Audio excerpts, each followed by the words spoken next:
रुद्राज को देखते हुए नैना की आंखों में आंसू बहने लगे थे। उसके आंसू जैसे ही रुद्राज के हाथ पर गिरे, रुद्राज ने अपनी आंखें खोलकर उसकी तरफ देखा। उसकी आंखें खुलते हुए देख नैना की आंखों से आंसू और भी ज़्यादा तेज हो गए। रुद्राज या नैना में से कोई कुछ बोलता उससे पहले ही रुद्राज की आंखें फिर से एक बार बंद होने लगी। वो गहरी बेहोशी में था, लेकिन नैना के लिए उसका प्यार उसे होश में ला रहा था। नैना ने उसका हाथ अच्छे से थामा और टेबल पर बैठ गई। वो रुद्राज को परेशान नहीं करना चाहती थी, लेकिन वो रुद्राज के आसपास ही रहना चाहती थी। उसे बेसब्री से रुद्राज के होश में आने का इंतजार था। उसे इस तरह से देखकर नैना की जान ही निकल रही थी। कुछ देर बाद डॉक्टर आए और उन्होंने रुद्राज का चेकअप किया। तकरीबन 4 घंटे बीत चुके थे, लेकिन अभी तक रुद्राज को होश नहीं आया था। डॉक्टर नैना की तरफ देखते हुए बोले, अब तक तो मिस्टर रुद्राज को होश आ जाना चाहिए। डॉक्टर की बात सुनकर नैना बेचैन होने लगी। उसने रुद्राज की तरफ देखा, जो अभी भी गहरी बेहोशी में था।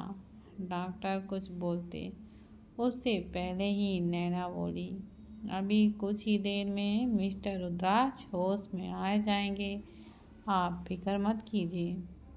डॉक्टर नैना को देखकर हैरान थे। ऐसे वक्त पर डॉक्टर पेशेंट के साथ आए लोगों को तसल्ली देते हैं, लेकिन इधर नैना डॉक्टर को ही तसल्ली दे रही थी। डॉक्टर हल्का सा मुस्कुराए और वहां से चले गए। उनके जाने के बाद नैना रुद्राज के बिल्कुल करीब हुई और रुद्राज की तरफ वह देखते हुए बोली, क्यों हैं आप ऐसे मिस्टर रुद्राज? जब पास आते हैं तो भी तड़पाते हैं, और अब ये सब करके तड़पा रहे हैं। प्लीज़ होश में आइए ना मिस्टर रुद्राज, आपकी लिटिल गर्ल आपका इंतज़ार कर रही है। बोलते हुए उसकी आंखों में आंसू एक बार फिर से रुद्राज के हाथ पे गिर रहे थे। इस बार भी जैसे ही रुद्राज के हाथ पर उसके आंसू गिरे, रुद्राज की पलकें फड़फड़ाने लगी। नैना उसे देखते हुए हल्का सा मुस्कुराई और बोली, अजीब बात है मिस्टर रुद्राज, इन आंखों में आंसू भी आप बहुत बार देते हैं और इन आंसुओं से अब खुद भी इतना तड़पते हैं। अब इसमें ज़्यादा प्यार कोई किसी को क्या ही करेगा। बोलते हुए उसने रुद्राज के बालों को सहलाते हुए उसके माथे को चूमा। उसके गालों पर बह रही नमी रुद्राज के चेहरे पर आई तो रुद्राज ने धीरे धीरे अपनी आंखें खोलना शुरू की। रुद्राज उसे देखते हुए बेहद ही धीमी आवाज़ में बोला, तुम रो क्यों रही हो लिटिल गर्ल? मैं बच गया ना, इसलिए क्या? उसकी बात सुनकर नैना को समझ नहीं आ रहा था कि वो रुद्राज से कहे तो क्या कहे। इतना कुछ होने के बाद भी रुद्राज बिल्कुल भी नहीं बदला था। वो रुद्राज के सीने से लग गई और बोली, प्लीज़ मिस्टर रुद्राज, कुछ मत कहिए। इस वक्त मैं आपकी बात नहीं सुनूंगी, बल्कि आपको मेरी बात सुननी होगी। आप बहुत ही बुरे हैं, बहुत बहुत बुरे हैं। मुझे बहुत ही ज़्यादा सताते हैं, हद से ज़्यादा परेशान करते हैं। मन करता है आपको मैं छोड़कर चली जाऊं, लेकिन आप प्यार भी तो बहुत करते हैं मुझसे, और मैं भी आपसे बहुत प्यार करती हूँ, इसलिए मैं आपसे अलग बिल्कुल भी नहीं हो सकती, कभी भी नहीं हो सकती। बोलते हुए वो ऊपर उठकर रुद्राज के चेहरे पर देखने लगी। रुद्राज के चेहरे पर बेहद ही तकलीफ झलक रही थी। वो नैना की तरफ देखते हुए बोले, लेकिन तुम्हें तो मेरा प्यार कैद लगता है ना। नैना उसके चेहरे पर झुकी और उसकी आंखों में देखते हुए बोली, हाँ कैद लगता है, लेकिन मुझे सारी उम्र इस कैद में रहना है मिस्टर रुद्राज। प्लीज़ मुझे इस कैद में रख लीजिए ना। कभी भी मुझे इस कैद से बाहर मत जाने दीजिएगा। रुद्राज नैना की तरफ देखते हुए बोला, तुम झूठ बोल रही हो। तुम मुझसे प्यार नहीं करती हो। प्यार करती तो मुझसे दूर नहीं जाती। बोलते हुए उसकी आंखें बेहद ही ज़्यादा लाल हो चुकी थीं। नैना ने बड़े प्यार से उसके गालों को सहलाया और बोला, किसने कहा आपसे कि मैं आपसे दूर जा रही हूँ मिस्टर रुद्राज। आपसे दूर तो मैं कभी जा ही नहीं सकती। जहाँ भी जाऊँगी आपको पता चल जाएगा, और अगर नहीं भी पता चला ना तो मैं खुद बताऊँगी और फिर आप मुझे लेने आ जाइएगा। लेकिन प्यार से, मैं गुस्से से नहीं मानूंगी, पर प्यार से ज़रूर मान जाऊंगी। रुद्राज थोड़ी कर्कश भरी आवाज़ में बोला, और अगर फिर भी नहीं मानी तो? नैना उसके माथे पर अपने होंठ रखे और बोली, मुझे अपनी गोद में उठाकर ले आइएगा और मुझे बहुत सारा प्यार कीजिएगा, जैसा कि आप हमेशा करते हैं मेरे मिस्टर रुद्राज वाले स्टाइल पर। बोलते हुए नैना ने जब रुद्राज को अपनी गहरी नज़रों से देखा तो रुद्राज बस उसे ही देखता ही रह गया था। रुद्राज को अपने सीने पे बहुत दर्द महसूस हो रहा था, लेकिन वो बहुत नॉर्मल बिहेव कर रहा था। नैना ने उसके सीने पर हल्का सा अपना हाथ रखा और बोली, बहुत दर्द हो रहा है ना? रुद्राज तड़प कर बोला, जब तुम छोड़ कर जाती हो तो जो दर्द होता है उससे तो बहुत कम है। उसकी बात सुनकर नैना का दिल धक्के से रह गया। उसने रुद्राज के सीने पर हल्के से अपने होंठ रखे और बोली, अब मैं आपको छोड़कर कहीं भी नहीं जाऊंगी मिस्टर रुद्राज। कहीं भी नहीं जाऊंगी। अब तो आप मुझे खुद से दूर भी करेंगे ना तो भी मैं नहीं जाऊंगी। रुद्राज उसकी आंखों में देखते हुए बोला, प्रॉमिस। नैना ने कुछ पल उसे देखा और फिर उसके होंठों पर झुककर हल्का सा उसके होंठों को चूम कर बोली, प्रॉमिस। बोलते हुए उसकी आंखों से आंसू रुद्राज के चेहरे पर गिरे। वो साइड हटने लगी तो रुद्राज ने उसका हाथ पकड़ लिया और बोला, इतनी जल्दी अपना प्रॉमिस तोड़ रही हो लिटिल गर्ल। नैना उसे देखते हुए बोली, आपको आराम की ज़रूरत है मिस्टर रुद्राज। मैं यहीं पर हूँ, आप बस आराम कीजिए। रुद्राज तड़प कर बोला, मुझे आराम से ज़्यादा तुम्हारी ज़रूरत है लिटिल गर्ल्स।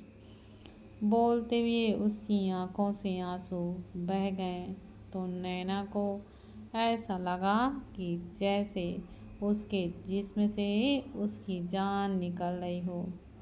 वो रुद्राज से के बगल में लेट गई और उसके बालों को सहलाने लगी।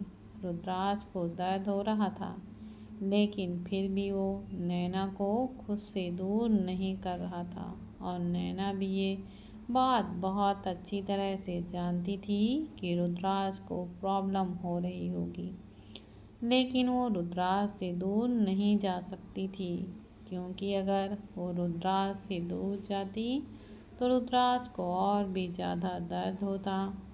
वो यूं ही उसकी बगल में लेटे हुए उसे प्यार देती रही, कभी उसके माथे को चूमती तो कभी उसके हाथों को, और नैना का प्यार रुद्राज पर दवाइयों से भी ज़्यादा असर कर रहा था। कुछ ही देर में रुद्राज गहरी नींद में जा चुका था। उसके सोने के बाद नैना उसकी साइड से उठने लगी, लेकिन अचानक ही रुद्राज ने एक बार फिर से अपनी आंखों को खोल दिया और पैनिक होते हुए बोला, तुम मुझे छोड़कर जा रही हो ना लिटिल गर्ल? तुम अभी झूठ बोल रही थी ना? नैना ने तुरंत से उसे संभाला और बोली, बिल्कुल भी नहीं मिस्टर रुद्राज, मैंने कहा ना मैं आपको छोड़कर कहीं भी नहीं जाऊंगी। तो रुद्राज गुस्से से बोला, नहीं, मैंने खुद देखा है, तुम मुझे छोड़कर जा रही थी। तुम अभी भी मुझसे दूर जा रही थी। तुम किसी और के पास जा रही थी ना? मुझे छोड़कर किसी और के पास जा रही थी ना? उसे यूं तड़पते हुए देखकर नैना बस उसे देखती ही रह गई। अभी वो बोल ही रहा था कि नैना एक बार फिर से उसके बगल में लेट गई और बोली, मैं आपके पास हूँ मिस्टर रुद्राज, मैं आपको छोड़कर कहीं नहीं जाऊंगी। बोलते हुए उसने अपना हाथ रुद्राज के गाल पर रखा हुआ था, लेकिन रुद्राज तो जैसे अभी भी शांत नहीं हुआ था। नैना एक बार फिर से बोली, मैं सच कह रही हूँ मिस्टर रुद्राज, मैं कहीं भी नहीं जा रही थी। मैं तो बस डॉक्टर से बात करने जा रही थी ताकि उन्हें कहूँ कि मुझे आपको यूं हॉस्पिटल में देखकर बिल्कुल भी अच्छा नहीं लग रहा है। मुझे आपको घर वापस लेकर जाना है, जहाँ पर मैं और आप आराम से आपके साथ रह सकूं, क्योंकि मुझे इस हॉस्पिटल के बेड पर आपके साथ बिल्कुल भी अच्छा नहीं लग रहा है। रुद्राज उसे अपनी गहरी नज़रों से देखते हुए बोला, सच? नैना ने अपना सिर हाँ में हिलाया, क्योंकि उसे सिर्फ रुद्राज को शांत करना था। रुद्राज हल्का सा मुस्कुराया और बोला, ओके, बोलकर उसने एक बार फिर से अपनी आंखें बंद कर ली। इंजेक्शन का नशा उस पर अब हावी हो रहा था, लेकिन नैना का उससे दूर जाना उसे सोने नहीं दे रहा था। ये बात नैना अच्छी तरह से समझ रही थी। नैना एक बार फिर से रुद्राज की गहरी नींद में जाने का इंतजार करने लगी, लेकिन उसके सोने के बाद भी नैना की हिम्मत नहीं हुई उसे यूं छोड़कर जाने की। उसे डर लग रहा था कि कहीं एक बार फिर से रुद्राज की नींद खराब न हो जाए। वो बाथरूम तो जाना चाहती थी, पर रुद्राज की वजह से उसे खुद पर कंट्रोल कर रखा था और रुद्राज के साथ ही लेटी रही। बाहर खड़ी मानवी जी ग्लास विंडो में से उन दोनों को ही देख रही थी। उसे नैना के लिए बुरा भी लग रहा था, लेकिन वो जानती थी कि रुद्राज को अगर कोई संभाल सकता था तो वो सिर्फ नैना है, और नैना रुद्राज से सच में बहुत ही ज़्यादा प्यार करती थी, इसलिए वो रुद्राज को ज़रूर समझेगी। कब रुद्राज के साथ लेटे लेटे ही नैना को नींद आ गई, नैना को पता ही नहीं चला। सुबह 11 बजे नैना की आंखें खुली तो एकदम से हैरान ही रह गई। रुद्राज उसके साथ बेड पर नहीं था। वो तुरंत बेड से उठी और पूरे कमरे में इधर से उधर देखने लगी। वो जल्दी से वॉशरूम की तरफ भागी। रुद्राज की अभी कल तो ही सर्जरी हुई थी और वो चलने की हालत में बिल्कुल भी नहीं था। जब उसे रुद्राज बाथरूम में भी नहीं मिला तो तुरंत बाहर आई। बाहर भी कोई नहीं था। नैना के हाथ और पैर फूलने लगे। उसे डर लगने लगा, कहीं रुद्राज तनय या फिर किसी और से मिलने तो नहीं गया। वो रिसेप्शन पर रुद्राज के बारे में पूछने आई तो रुद्राज को रिसेप्शन पर देखते हुए उसकी सांस में सांस आई। रुद्राक्ष अपने डिस्चार्ज पेपर्स को रेडी करवा रहा था।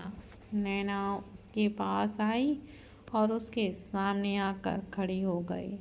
रुद्राक्ष हल्का सा मुस्कुराया और बोला, गुड मॉर्निंग लिटिल गर्ल। नैना नाराज़गी में बोली, आपको पता है ना, आपको रेस्ट करना है, आपको बेड से उठना नहीं था। आप जानते भी हैं, कल आपने खुद को ही शूट किया था और अब आप आज ऐसे घूम रहे हैं जैसे कुछ हुआ ही नहीं हो। क्या समझते हैं खुद को आप? आपको पता है आपके रूम में ना देखकर मुझे पर क्या बीत रही थी। ना जाने कैसे कैसे ख्याल मेरे दिल पर आ रहे थे, पर एक मौका नहीं छोड़ते ना मुझे सताने का। आप बोलते हुए नैना की आंखों से आंसू गिरने लगे। रुद्राक्ष उसे यूं देखकर उसके बिल्कुल करीब हुआ और उसके कमर पर अपने दोनों हाथ रखकर उसकी आंखों में देखते हुए बोला, अब तुमने ही तो कहा था लिटिल गर्ल कि तुम्हें इस हॉस्पिटल के बेड में बिल्कुल अच्छा नहीं लग रहा है, तो मैं तुम्हें यहाँ पर कैसे ही रहने दे सकता हूँ। तुम चाहती हो ना कि हम दोनों सिंघानिया मेंशन जाएं, तो बस मैं वही सब प्रिपरेशन कर रहा था। उसकी बात सुनते हुए नैना की आंखों से आंसू और भी ज़्यादा तेज हो गए। वो अपने ही मन में ही बोली, कैसे हैं आप मिस्टर रुद्राक्ष? मेरी तकलीफ़ के बारे में सुनकर अपनी ही तकलीफ़ को भी नज़रअंदाज कर गए और मुझे तकलीफ़ भी आप ही देते हैं। मैं कैसे आपको ठीक करूँगी, कैसे यकीन दिलाऊंगी कि मैं सच में ही आपसे प्यार करती हूँ, कैसे आपको नॉर्मल करूँगी। सोचते हुए उसका दिमाग हद से ज़्यादा घूम रहा था। रुद्राक्ष ने उसके चेहरे को अपने हाथों में थामा और बोला, तुम ठीक तो हो ना लिटिल गर्ल? नैना नाराज़गी से बोली, ये तो मुझे आपसे पूछना चाहिए मिस्टर रुद्राक्ष, आप ठीक है ना? बोलते हुए नैना ने रुद्राक्ष के सीने पर अपना हाथ रखा। रुद्राक्ष हल्का सा मुस्कुराकर बोला, पहले दर्द हो रहा था लेकिन अब नहीं हो रहा है। बोलते हुए उसने नैना का हाथ अपने हाथ में थामा और हल्के से चूम लिया। नैना भी उसके सीने से लग गई। कुछ ही देर बाद सिंघानिया पैलेस। नैना रुद्राक्ष के साथ सिंघानिया पैलेस वापस आ चुकी थी। रुद्राक्ष बेड पर लेटा हुआ था और नैना अभी अभी वॉशरूम से बाहर आई थी। वॉशरूम से आते ही उसने रुद्राक्ष की तरफ देखा। उसे पीहू को एक फ़ोन करना था, लेकिन रुद्राक्ष की वजह से वो पीहू को कॉल भी नहीं कर पा रही थी। उसे पीहू से कुछ अर्जेंट बात करनी थी। रुद्राक्ष की तरफ देखते हुए वो रुद्राक्ष के पास आई। रुद्राक्ष ने उसे अपनी बाहों में समेटा और उसे देखते हुए बोला, सॉरी लिटिल गर्ल, मैंने फिर से तुम्हें हर्ट कर दिया ना? नैना ने अपना सर ना में हिलाया और बोली, मैं बिल्कुल भी हर्ट नहीं हूँ मिस्टर रुद्राक्ष, लेकिन अगर आप यूँ खुद को तकलीफ़ पहुँचाएंगे तो फिर मुझे बहुत हर्ट होगा। क्या आप चाहते हैं कि मुझे हर्ट हो? रुद्राक्ष ने अपना सर ना में हिलाया और हल्का सा उस पर झुककर बोला, बिल्कुल भी नहीं, मैं तुम्हें कोई तकलीफ़ नहीं देना चाहता लिटिल गर्ल्स, लेकिन ना जाने क्यों ऐसी हरकतें करता हूँ जिससे तुम हर्ट हो ही जाती हो। लेकिन आई प्रॉमिस, अब मैं तुम्हें बिल्कुल भी हर्ट नहीं करूँगा। बोलकर उसने नैना के माथे पर अपने होंठ रख दिए। नैना मुस्कुराते हुए उसे देख रही थी। तभी दरवाज़ा नॉक हुआ और नैना बेड से उठने लगी। लेकिन तभी उसका ध्यान रुद्राज के चेहरे पर गया, जिसके चेहरे पर अचानक ही बेचैनी सी झलक उठी। हालांकि नैना को सिर्फ दरवाजे तक ही जाना था, लेकिन इतना भी रुद्राज के लिए नॉर्मल नहीं था। वो अंगड़ाई लेते हुए बोली, मिस्टर रुद्राज, मेरा तो आपकी बाहों से निकलने का बिल्कुल मन ही नहीं था। दरवाजे पर शायद सर्वेंट खाना लेकर आई है। बोलते हुए उसने मुंह बनाया और फिर दोबारा बोली, रहने दीजिए, मैं बिना खाए ही रह लूँगी। रुद्राज तुरंत से बोला, ये तुम कैसी बातें कर रही हो लिटिल गर्ल? तुम खाना नहीं खाओगी तो तुम्हारी तबीयत खराब हो जाएगी ना? नहीं, बिल्कुल भी नहीं। जाओ, जाकर दरवाज़ा खोलो और खाना लगाओ। मैं तुम्हें अपने हाथों से ही खाना खिलाऊंगा। नहीं ना मिस्टर रुद्राज, मेरा तो बिल्कुल भी मन नहीं है आपको छोड़कर जाने का। बोलते हुए नैना रुद्राज के चेहरे के एक्सप्रेशन को नोटिस कर रही थी, जो पहले से कुछ नॉर्मल हो चुके थे और अब तो बिल्कुल ही नॉर्मल हो गए थे। रुद्राज मुस्कुराकर बोला, जाओ ना लिटिल गर्ल, वरना तुम खाना नहीं खाओगी और फिर जब मेरा तुम्हें खाने का मन करेगा तो तुम बिल्कुल भी एनर्जी नहीं होगी। बोलते हुए उसके चेहरे पर शरारती मुस्कुराहट भी थी और नैना के गाल भी शर्म से गर्म होने लगे। वो तुरंत बेड से उठी और दरवाज़ा खोलकर खाने की ट्रे अंदर रखवाई। सर्वेंट के जाने के बाद नैना सोफे पर आई और रुद्राज भी उसके साथ आया। नैना ने रुद्राज को अपने हाथों से खाना खिलाया तो रुद्राज ने नैना को अपने हाथों से खाना खिलाया। रुद्राज को देखते हुए नैना ने एक गहरी सांस ली और मन ही मन बोली, काश कि मिस्टर रुद्राज आप हमेशा ऐसे ही रहें, बिल्कुल नॉर्मल। आपको ये टेंशन बिल्कुल भी ना हो कि मैं आपको छोड़कर चले जाऊंगी। खाना खाने के बाद रुद्राज और नैना दोनों बेड पर आए और नैना रुद्राज के सोने का ही इंतज़ार करने लगी ताकि पीहू को कॉल कर सके। रुद्राज सो गया तो नैना ने धीरे धीरे खुद को उससे अलग किया और फिर दबे पांव बिस्तर से उठकर टेबल के पास आई। उसने टेबल पर रखा हुआ अपना फ़ोन उठाया और बालकनी में चली गई। उसने जल्दी से पीहू को कॉल किया और बोली, हेलो। तभी पीछे से रुद्राज की उसे आवाज़ आई, लिटिल गर्ल्स। रुद्राज की आवाज़ सुनकर नैना की आंखें एकदम से बड़ी हो गईं। वो झट से रुद्राज की तरफ घूमी और उसके बिल्कुल पास रुद्राज आया और उसे अपनी गहरों नज़रों से देखने लगा। दोस्तों, आप लोग लाइक शेयर सब्सक्राइब करना भूल ही जाते हैं, तो प्लीज़ दोस्तों मेरे चैनल को शेयर और सब्सक्राइब और लाइक ज़रूर करिएगा, जिससे कि मुझे आगे की बनाने में वीडियो प्रेरणा मिले। और प्लीज़ आप लोग कमेंट करना तो भूल ही जाते हैं।